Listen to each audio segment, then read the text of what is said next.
Hi there. The UK is set to lose more millionaires than any other developed country, according to the Swiss bank UBS in its annual Global Wealth Report. They say that up to 500,000 millionaires will leave the UK by 2028, a 17% fall.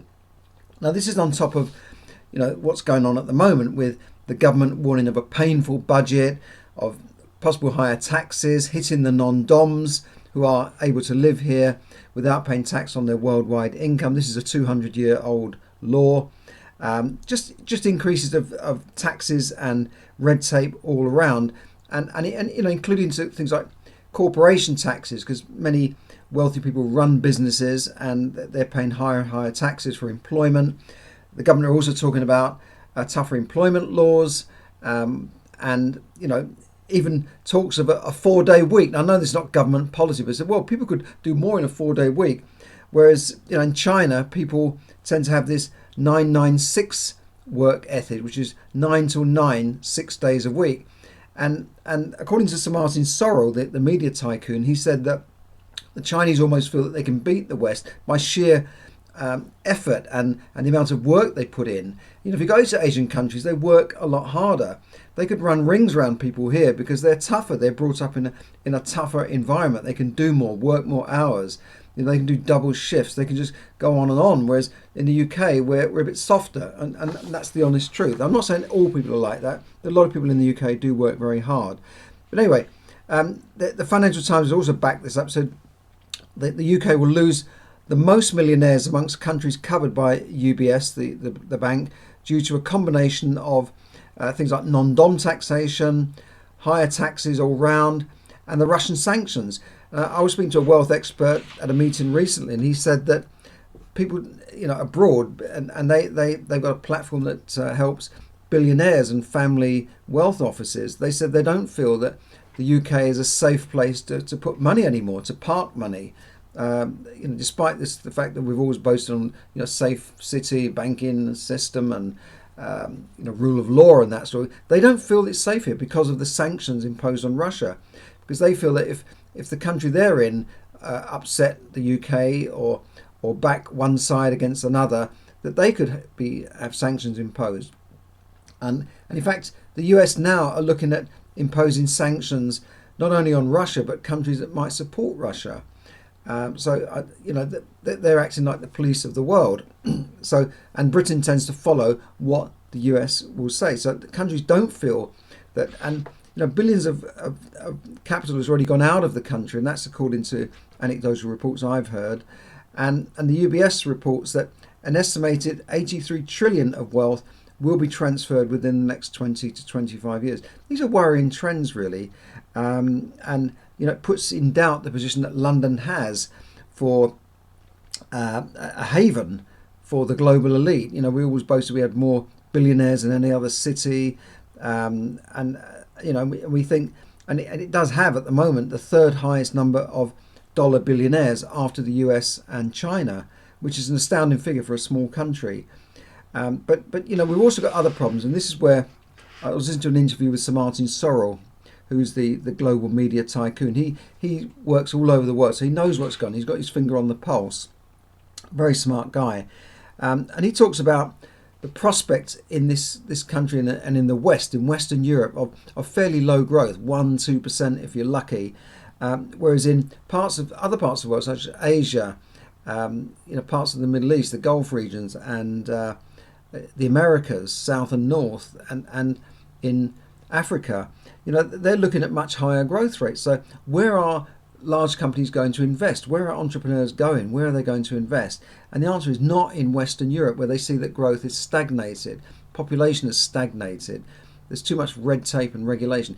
Even Volkswagen, are planning to leave, or they've talked about closing plants down in Germany to go and manufacture elsewhere.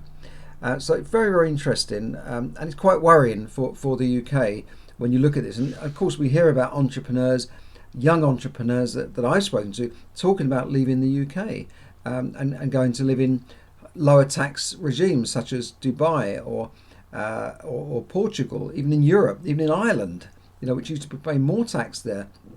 So you know, when you hear about that, when you hear about the young people, so the UK is set to produce less millionaires in the next few years, because you know, if you look at, I'm going to show you a little graph here, world millionaires, and you know, by percentage of population, the highest is Taiwan, then Israel, India, Russia, US, France, Saudi Arabia, Germany, and we come down at the end, mainland China, by this is by percentage of population, and then we've got countries where it's seen to be a negative change, and that's Netherlands and the UK. They're set to lose more millionaires. And you know, I mentioned this a couple of weeks ago. I was talking to a young couple, lawyers, earning good money, working in the city, probably earning six figures. I didn't ask their salary, but I'd say their salaries are into, you know, the high 90s or 100, six-figure salaries. Got their kids at private school, and they're getting tired. They think, well, you know, we're paying half our income away in tax. Then it's VAT. Then it's now VAT on school fees. It's this, it's that. And they're getting fed up. They're thinking about relocating. And when you lose people like that, that is a worry, because you're losing very smart people who contribute to growth. Now, Taiwan, you look at Taiwan, why are they growing? Not because of the government. They're growing, well, it's government policy, of course, but because of businesses setting up semiconductor businesses and high-tech industries that have boosted Taiwan's economy. They've got the highest standard of living in the world, according to some reports. And here we seem to be slipping back. And we have been in gradual decline. And that's not to say that everyone's going to leave the UK.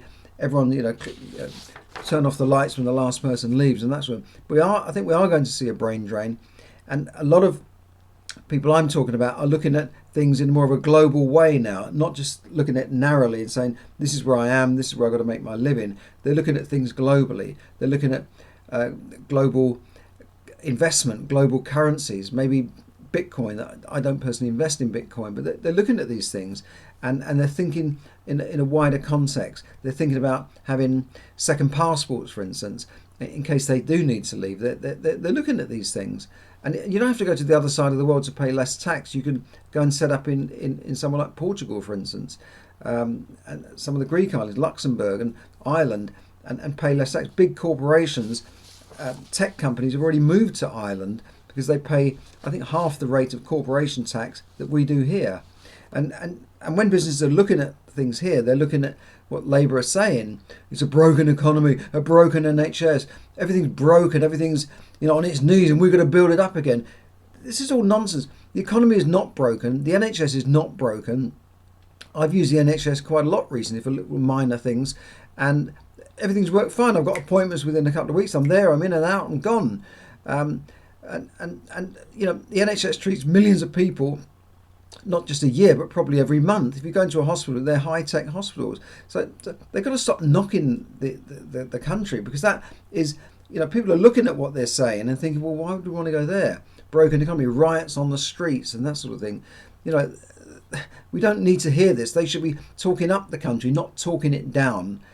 Don't keep talking the economy down, and don't keep saying everything's broken when it's not. And then there's about this 22 billion black hole, which has now been challenged. One of the FT again. The FT have put in a Freedom of Information request to find out exact details of this apparent black hole with the Treasury, and they've been told, no, we have to work on this. Why do they have to work on it? Well, if it's already been announced every other minute in Parliament by Angela Rayner, Reeves and Starmer, this black hole we've inherited. You know, now they've been challenged. They can't come up with the answers. The Treasury can't come up with the answers. But if you keep talking like this, that we've got a 22 billion black hole, what does the world look at that and say? They're saying, well, Britain's going downhill. The UK is going downhill. We're not going to invest and go and live there.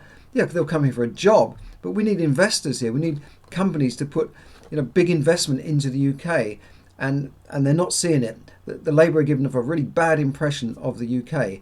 So sorry about the little rant there, but I've had to say this.